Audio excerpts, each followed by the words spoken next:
Warahmatullahi wabarakatuh. Bismillahirrahmanirrahim. Alhamdulillahirabbil alamin wa bihi nasta'in ala umuri dunya waddin. Wassalatu wassalamu ala asyrafil anbiya'i wal mursalin wa ala alihi wa ashabihi ajma'in, amma ba'du. Alhamdulillah, hari ini kita ada pertemuan untuk membahas tentang taharah. Ya, santai aja, jangan terlalu tegang, kayak biasa aja. Nah, kita cari yang alaminya. Oke, sebelum kita memulai pelajaran kita, Bapak minta kepada siswa untuk membacakan doa. Kepada Sandy, silakan ke depan untuk memimpin kawan yang membacakan doa. Siapa? Silakan Rizky ya? Silakan Rizky. Ayo, silakan.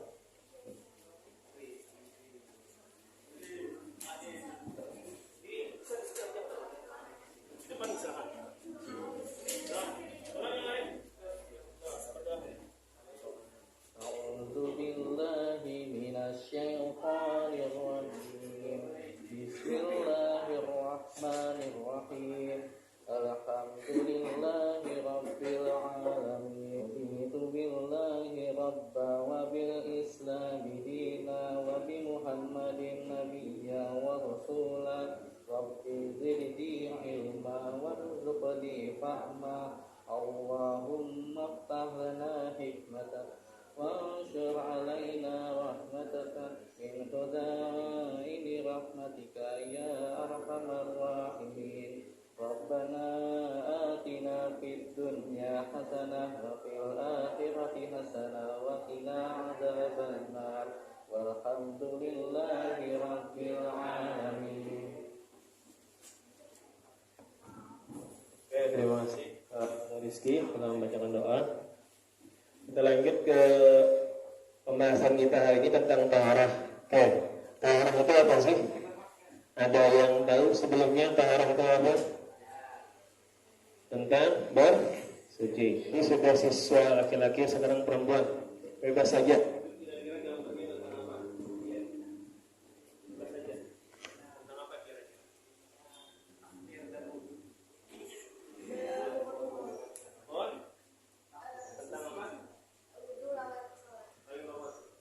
Wudu yang sah. Ada nggak hubungannya antara wudu dengan salat atau gambar satu dengan gambar yang kedua? Ada. Namanya kada wudu kada sah sembahyangnya. Jadi kalau tidak bertaharah atau mensucikan diri maka salatnya tidak sah. Secara teorinya ada di PPT-nya itu, apabila ibadah itu tidak suci atau tidak dilaksanakan dengan ketentuannya maka tidak sah. Salah satu syarat itu adalah berwudu. Oke, sekarang kita bahas kenapa sih orang itu berwudu? Biasanya karena ada hadas. Hadas itu terbagi dua, ada hadas besar dan ada hadas kecil. Oke, ini ada pengertian hadas. Apa sih hadas itu? Tolong bacakan lagi sih.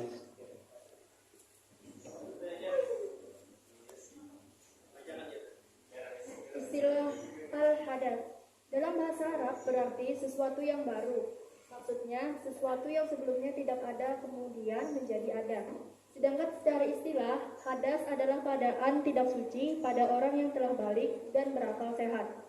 Timbul karena datangnya sesuatu yang ditetapkan oleh hukum agama sebagai yang membatalkan keadaan suci.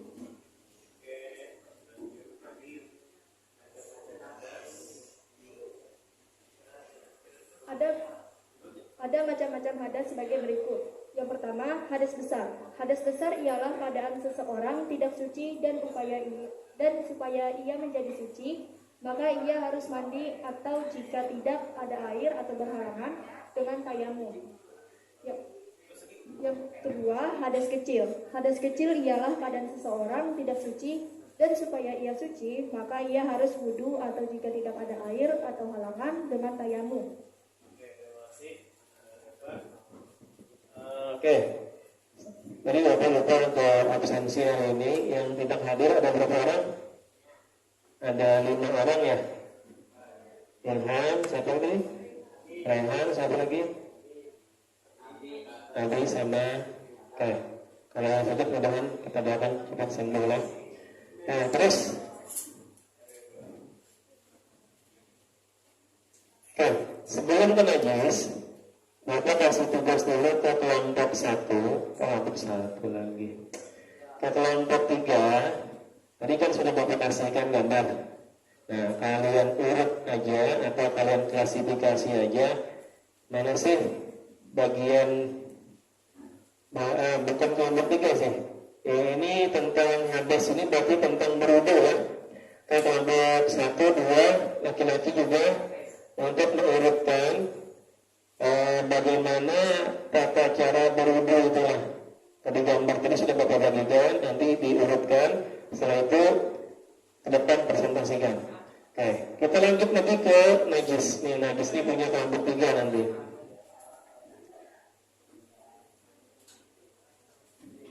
Oke, najis. Oke, silakan najis. Silakan sahabat kita membacakan. Tadi sudah perempuan laki-laki lagi.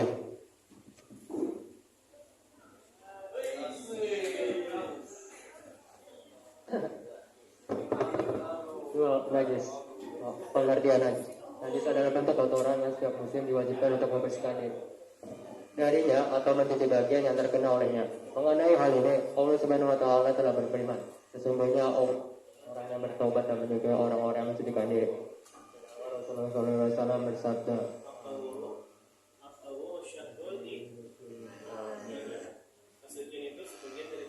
kesetiaan itu sebagian dari iman.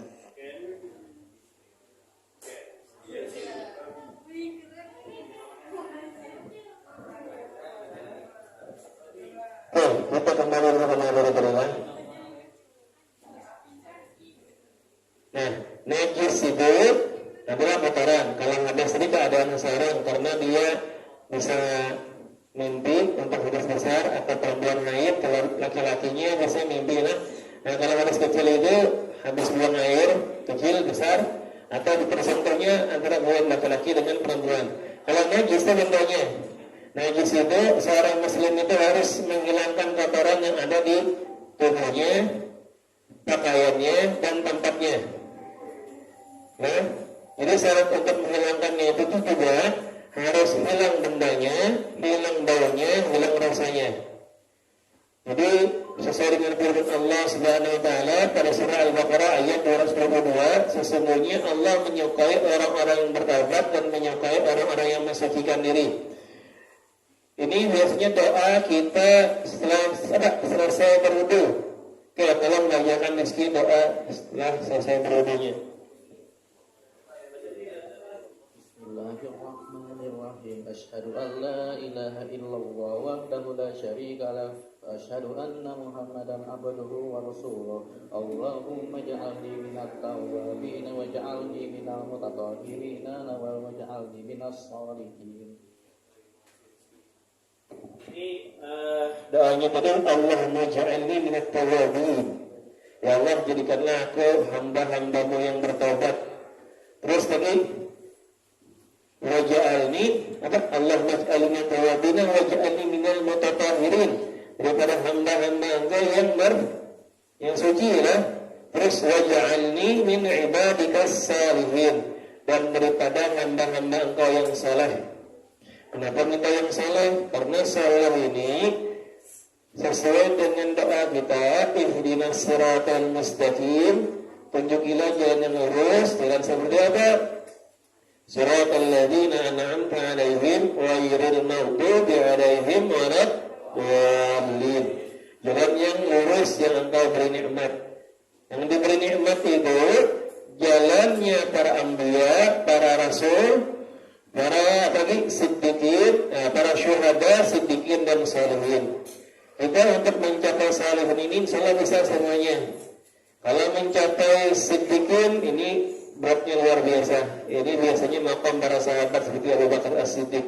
Terus syuhada, ini orang yang berperang di jalan Allah. Nah, yang tidak bisa kita capai itu adalah Anbiya dan Rasul, itu pilihan daripada Allah Subhanahu wa taala. Nah, terus lagi biasanya kita mendengar ada an-nazafatu minal iman. Kebersihan sebagian daripada iman.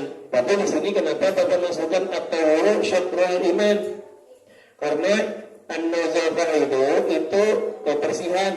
Tapi kalau at-tawuru itu kesucian. Ujar Imam Ghazali, derajat suci itu lebih tinggi daripada kebersihan. Orang yang bersih belum tentu suci, tapi kalau yang suci pasti sudah tentu bersih. Oke, itu sekedar tambahannya aja. Sekarang kalian saksikan lagi ini gambar tentang najis. Nah, itu kan Bapak bagikan tadi kelompok 3, diklasifikasi atau dipilah-pilah. Mana sih yang najis mukhafafah, najis mutawasitah, najis mugharazah, dan bagaimana caranya? Oke, sudah siap? Untuk kelompok, bukan kelompok 3, masih ini lah, masih menyusut. Kelompok 1 untuk wudunya tadi. Silakan, ada yang mau presentasinya?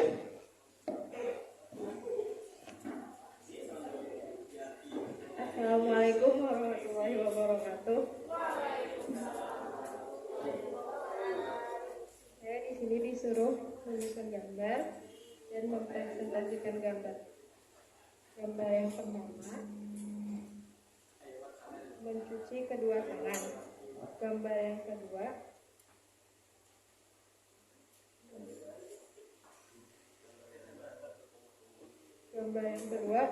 kita berkumur-kumur. Yang ketiga, membersihkan rongga hidung.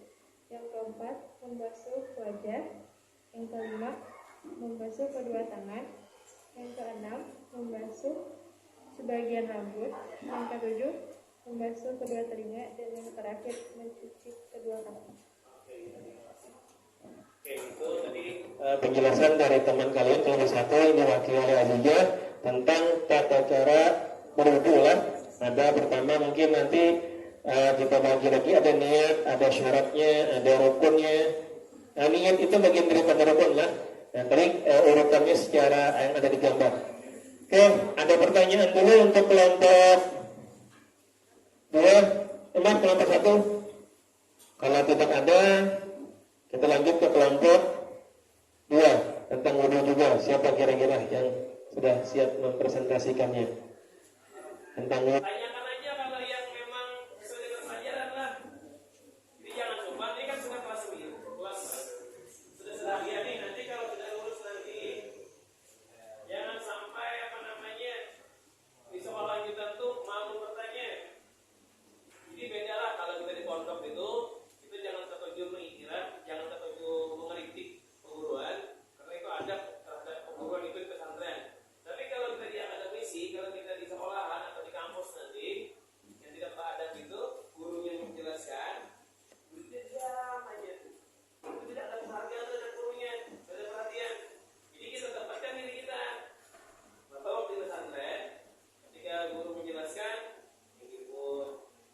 Nah, memang seperti itu.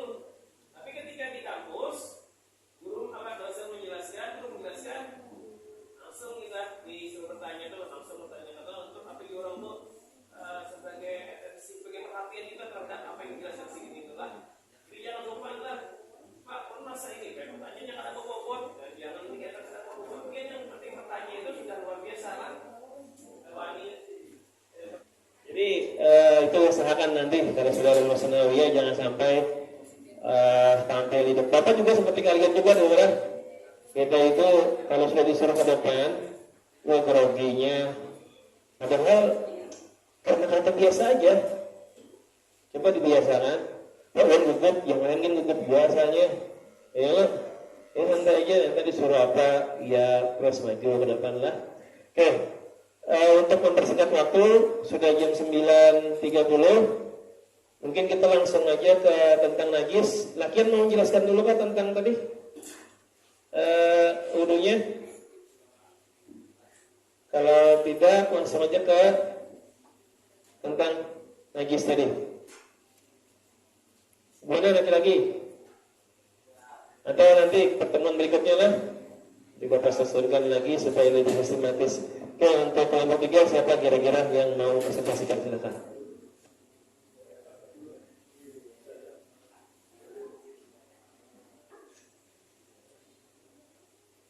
Yang pertama, najis mukhaffaf atau najis ringan.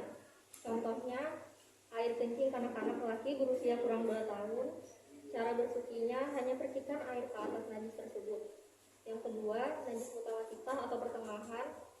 Contohnya, darah, nanah, muntah, air kencing, wadi, bangkai, mazi, secar air yang memabukkan, susu, dan mani binatang tak halal dimakan. Cara membersihkannya, cuci dengan air mutlak hingga hilang 3 perkara, yaitu air, zat, warna, bau, atau rasa. Yang ketiga, najis mughaladah atau berat. Contohnya, segala perkara yang ada hubungan dengan babi dan anjing. Cara membersihkannya, basuh 7 kali dan salah satu basuhan itu hendaklah air yang dicampurkan dengan tanah. Terima kasih. Betul kan? Oke. Itu tadi sudah dibagikan sama kelompok 3 tentang pembagian najis. Nah, ada 3, ada mukhaffafah ringan, ada mutawasitah tengah, ada mughalazah. Oke, bagian tadi kakinya tolong. Oke, bagian tadi kan tugasnya tentang wudu. Berhubung ini waktu wudu. Nah, Bapak minta untuk mengulang apa yang disampaikan oleh si Selvi tadi. Kira-kira siapa? Rizky, Sandy. Nah, ini di samping Bapak. Najis mutawasitah apa kira-kira yang ada di depan tadi? Mutawasitah.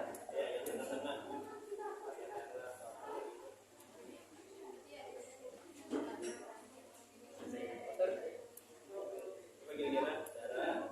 Darah, lagi, Muntah. ya muntah lagi. Iya, oke, 3 sip dah. Alhamdulillah. Oke, terakhir najis mughalazah. Nah, dia yang belakang.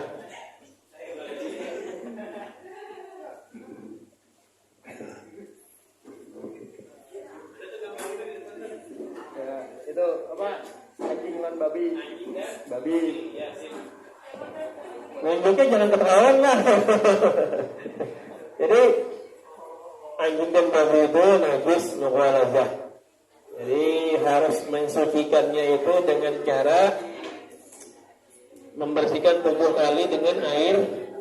Jadi antara 7-nya itu dengan air tanah atau dengan paket. Sampai di sini Ada pertanyaan lagi? Kalau tidak ada, nanti Bapak minta waktu kalian kalau memang ada diperlukan lagi untuk mengadakan penelitian tindakan kelas lah. Nah, mungkin nanti dengan menggunakan blended learning. Apa sih blended learning itu? Itu pembelajaran gabungan antara online dengan tatap muka. Jadi Bapak share dulu tugasnya atau materinya. Setelah itu kita bahas di kelas inilah. Oke, sampai di sini dulu. Bapak Tuhan, terima kasihnya. Sebelum kita tutup, kita mintakan kepada Rizky untuk membacakan doa.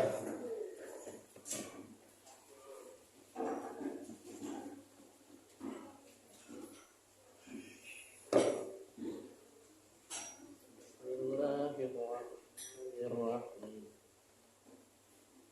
Rabbi a'udzini an ashkura ni'mataka allati an'amta 'alayya wa 'ala walidayya wa an a'mala shalihan tardahu wa a'udzu bi rahmatika ya arhamar rahimin. Rabbana atina fid dunya hasanah wa fil akhirati hasanah wa qina adzabannar. Walhamdulillahi rabbil alamin. Terima kasih banyak. Terima kasih banyak. Bapak Asli dengan mengucapkan Assalamualaikum warahmatullahi wabarakatuh.